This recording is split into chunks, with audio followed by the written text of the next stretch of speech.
ઔદ્યોગિક નગરી અંકલેશ્વર અને તેની આસપાસના ગ્રામ્ય વિસ્તારમાં છેલ્લા કેટલાક સમયથી મગરોની અવરજવર ચિંતાનો વિષય બને છે। અંકલેશ્વરના પિરામણ ગામ પાસેથી પસાર થતી આમલા ખાડીમાં આજે ફરી એક વિશાળકાય મગર દેખાતા સમગ્ર પંથકમાં ભારે ગભરાટ અને ફફડાટ વ્યાપી ગયો છે।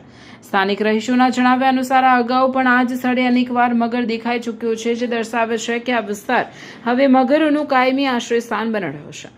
આ અંગે તાકીદે પરિસ્થિતિને જોતા પ્રકૃતિ સુરક્ષા મંડળના સલીમ પટેલ દ્વારા તાત્કાલિક વન વિભાગના અધિકારી જસ્ટિન રાણાની જાણ કરવામાં આવે છે, જેને પગલે વન વિભાગની ટીમ પણ દોડતી થઈ છે।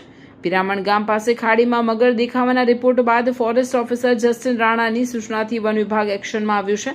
ખાડી કિનારાના વિસ્તારોમાં વનકર્મીઓ અને સ્થાનિક વાઇલ્ડ લાઇફ વોચર્સ દ્વારા વોચ ગોઠવવામાં આવે છે।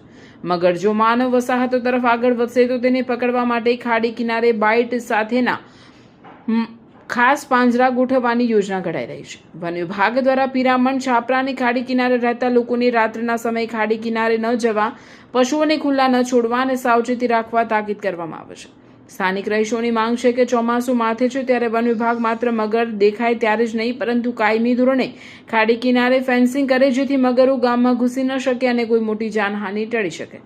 અંકલેશ્વર અને ભરૂચ જિલ્લામાંથી પસાર થતી નર્મદા નદી મગરોનું કુદરતી ઘર છે, પરંતુ ચોમાસા અને ઉનાળા દરમિયાન આ મગરો નર્મદામાંથી ફંટાઈને તેની સહાયક નદીઓ અને ખાડીઓમાં આવી પહોંચે છે।